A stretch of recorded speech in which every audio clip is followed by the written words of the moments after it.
भारत के अंदर सफाई कर्मचारी आयोग से सभी सफाई कर्मचारियों की बहुत ज्यादा उम्मीदें रहती है। जैसे ही आप राष्ट्रीय सफाई कर्मचारी आयोग के सदस्य के रूप में इस सम्मानित पद पर आसीन हुए, सभी सफाई कर्मचारियों के मन में एक नई किरण आपसे जागी है। इस बारे में आप क्या कहेंगे?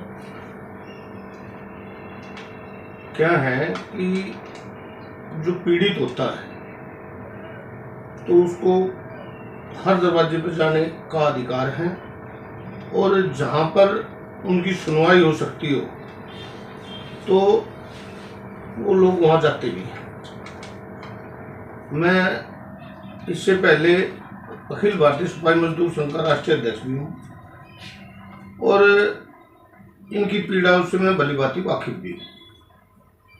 मैं पूरे देश में हमारे 29 स्टेट्स में हमारा संगठन कार्य कर रहा है और हम हर प्रदेश की समस्या को जानते पहचानते हैं, तो काफ़ी लोगों को उम्मीद है कि अब हमारे काम और जल्दी हो जाएगा, क्योंकि अब हमारे सर पर भारत सरकार का हाथ है, हमारे प्रधानमंत्री श्री नरेंद्र मोदी जी का हाथ है और नरेंद्र मोदी जी का सिपाही, हर सिपाही भारतीय जनता पार्टी का, हम काम करने में ही विश्वास करते हैं, तो काम करेंगे और इनकी समस्याओं को दूर करेंगे। जी सर, लगातार सभी सफाई कर्मचारी आपसे जुड़ रहे हैं, पूरे देश का सफाई कर्मचारी हर स्टेट से आपसे मिलने आ रहा है। जैसे ही अखिल भारतीय सफाई मजदूर संघ के सभी प्रदेशों में यह सूचना मिली कि आप इस पद पर आसीन हुए, सभी लोगों ने आपका स्वागत शुरू किया। अभी एक पीड़ित महिला कर्नाटका से आपसे मिलने आई है, जिनके साथ बहुत ज्यादा शोषण की घटनाएं लगातार घट रही है। इस पर आपने उनको क्या कहा? क्या आपकी साइड से एक्शन लिया जाएगा और उन महिलाओं को किस तरीके से उनका सम्मान मिलेगा? वो महिला बहुत ज़्यादा पीड़ित है। अभी मैंने अपने पर्सनल सेक्रेटरी को बुलाया है और हम कलेक्टर से बात करेंगे। 186 टॉयलेट और कुल मात्र 2 महिला कर्मचारी, ये एक किस्म से अत्याचार है और इसके बारे में अभी मेरे संज्ञान में बहन जी आई हैं और मैंने अपने ऑफिस में उनको बुलाया है और मैं उनके सामने ही कलेक्टर से बात भी करेंगे और जो उनको पीड़ित कर रहा है और जो उनसे नाजायज संबंध बनाने का प्रयास कर रहा है, उसको कलेक्टर से बात करेंगे। अगर कलेक्टर नहीं बात करेगा तो हम होम मिनिस्ट्री में भी लिख कर देंगे और उसको सजा भी कराएंगे, उसके खिलाफ FIR दर्ज कराएंगे। सर, आज से पहले ऐसा कभी भी नहीं हुआ कि अगर किसी भी सफाई कर्मचारी की ऑन ड्यूटी डेथ हुई तो उसे बहुत जल्दी बेनिफिट मिलने शुरू हुए। जैसे ही आप एक्शन में आए, आपने तुरंत हर जोन के अंदर जाकर सभी अधिकारियों से ये तुरंत ऑर्डर पास कराए कि सफाई कर्मचारियों को, पीड़ित परिवार को तुरंत सभी सुविधाएं जो है वो टाइम टू टाइम मिल जाए। तो इस पर आपका क्या कहना है सर? देखो, अगर कोई जाएगा ही नहीं, मैं किसी का भी इसमें कसूर नहीं ठहराता। जो भी डीसी से मेरी मीटिंग हुई है तो डीसी साहब ने पूरा आश्वासन दिया और साथ के साथ कंपनसेशन दिया है और 1 महीने में उनके परिवार को रेगुलर जॉब का भी आश्वासन दिया है। वो हमने सब मिनट्स में लिखवा दिया है और मिनट्स हमने आयोग में मंगा ली। जैसे ही और भी बातों पे, काफ़ी समस्याओं पे चर्चा हुई है, मैं सभी जोनों का दौरा करके फिर हम कमिश्नर से बात करेंगे और कमिश्नर साहब के साथ बैठ के एक मीटिंग करके और समस्याओं का जल्द से जल्द सभी समस्याओं का समाधान निकालें। सर, अखिल भारतीय सफाई मजदूर संघ का संवैधानिक चैनल है सफाई सैनिक। जब सभी कर्मचारियों से हम लोग मिलते हैं, सभी के हाजिरी पॉइंट पर वार्ड में जाते हैं, तो महिला सफाई कर्मचारियों को लेकर सबसे बड़ी समस्या ये आती है कि उनके लिए वहां पर वॉशरूम की सुविधाएं नहीं है, कहीं बैठकर खाना खाने की सुविधाएं नहीं है और कई जगह पर तो सफाई कर्मचारियों को काफी ज्यादा समस्याओं का सामना करना पड़ता है। इसमें उनको क्या सहूलियत आपकी साइड से दी जाएगी? मैंने अभी जिस जोन में मीटिंग की है उस जोन में उस सफाई सैनिक चैनल वाले नहीं पहुंच पाए मेरे ख्याल में, नहीं तो मैं ये सवाल उठाते ही नहीं, क्योंकि मैंने उनसे कहा है तो वो कह रहे थे सर जगह नहीं है। मगर जब जगह नहीं है, पार्कों में मंदिर बन सकते हैं, पार्कों में कब्जे हो सकते हैं, पार्कों में ऑफिस बन सकते हैं, पार्कों में MLA निगम पार्षद के ऑफिस बन सकते हैं, जी। तो एक छोटे से कोने में अगर जो सबको स्वच्छ और सबको स्वस्थ रखते हैं, अगर उनके लिए टॉयलेट की सुविधा हो जाए, या बारिश आ जाए, कपड़े चेंज करने की, बहन बेटियों को कपड़े चेंज करने की समस्या है, तो मैंने उनसे आग्रह किया कि भाई आप इस समस्या का समाधान जल्द से जल्द करें। दूसरी बात रही, हमारे दिल्ली में भी हमारी भारतीय जनता पार्टी की सरकार है और एमसीडी में भी भारतीय जनता पार्टी की सरकार है।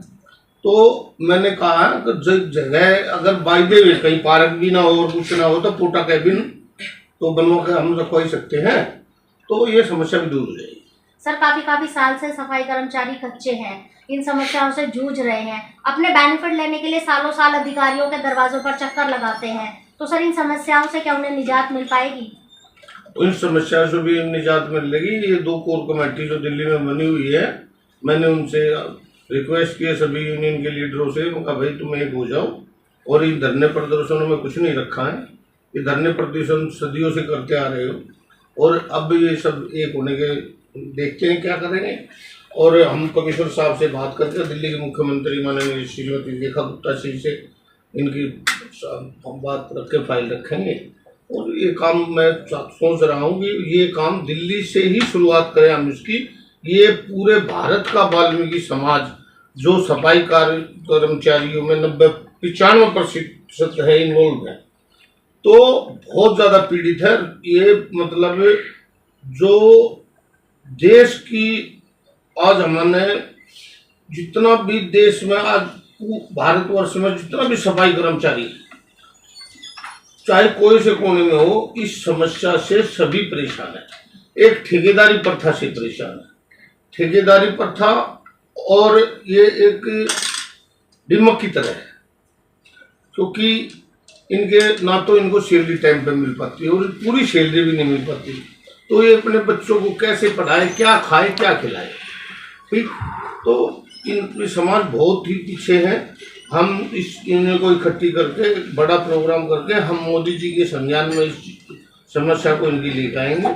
और मेरा हमारे यशस्वी प्रधानमंत्री जी जो हर पिछड़े आदमी की जो पीछे पंक्ति की लाइन में सबसे पीछे खड़ा हुआ, मोदी जी उनकी नज़र बहुत तेज है, वो अपने आप पहचान लेते हैं असली पीड़ा कहाँ है, वो समस्या क्या है, तो ये समस्या भी दूर होगी, पक्का दूर होगी।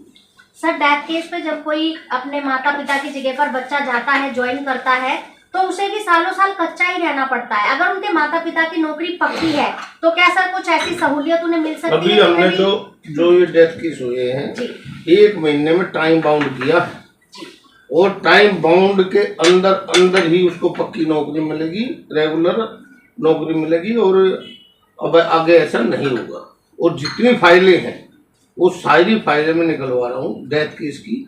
मैंने हर जोन में ये लिख के भेजा है कि लेटर भेज दिया गया है, हर जोन की हम मीटिंग लेंगे, और जिस जोन में भी कितने सफाई कर्मचारी एक बीट पर काम करते हैं, कितनी बीट उस एसएस साहब के अंडर है, या इंस्पेक्टर कितने इंस्पेक्टर हैं, तो हर जोन में हम ये देखेंगे कि सफाई कर्मचारी कितने कम हैं, क्योंकि हर जोन में 30-35% सफाई कर्मचारी कमज़ोर हैं, और इस बर्डन की तरफ वजह से इस जो इनका प्रेशर है, जो हार्ट अटैक से जो मृत्यु हो रही है, ये भी काम ज़्यादा कराने से, क्योंकि सफाई कर्मचारी कम है, काम ज़्यादा है।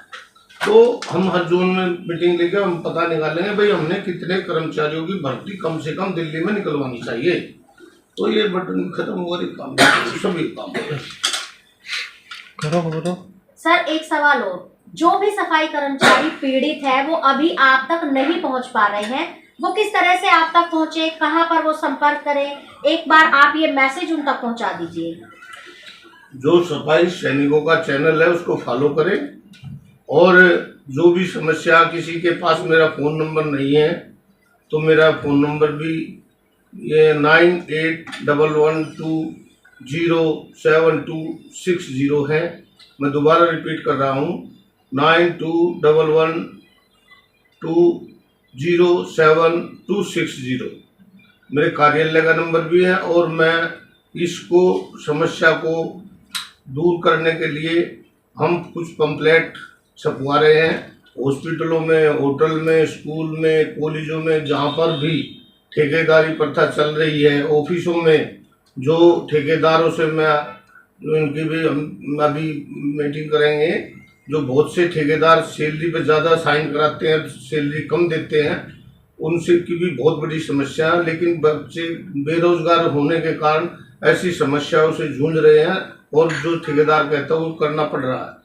ठेकेदार बैंक में पैसे डलवा देता है, फिर बैंक से कैश निकलवा कर वापस भी ले लेता है। ऐसी ऐसी शिकायतें भी हमें सुनने में आ रही है, उनका भी जवाब देना पड़ेगा, उनको भी जवाब देना पड़ेगा।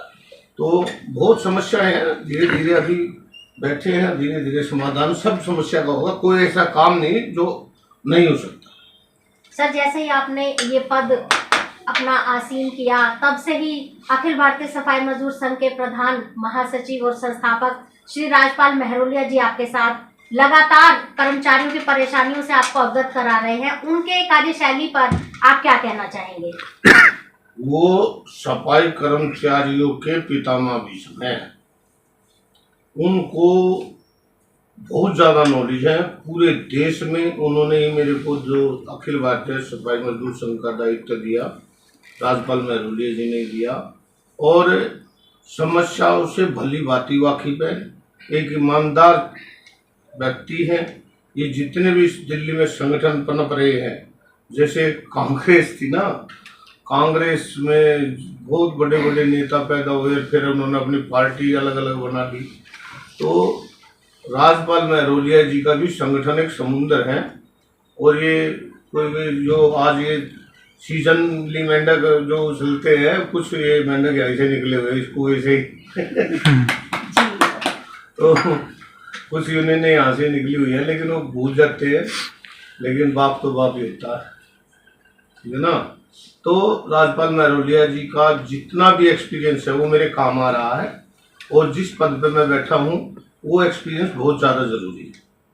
इसलिए मैं बड़े भाई साहब को अपने साथ रखता हूँ। जितने भी हमारी वाल्मीकि मेले की टीम है वो भी हम साथ मिलकर ही कार्य कर रहे हैं, क्योंकि हम काम करने के लिए आए।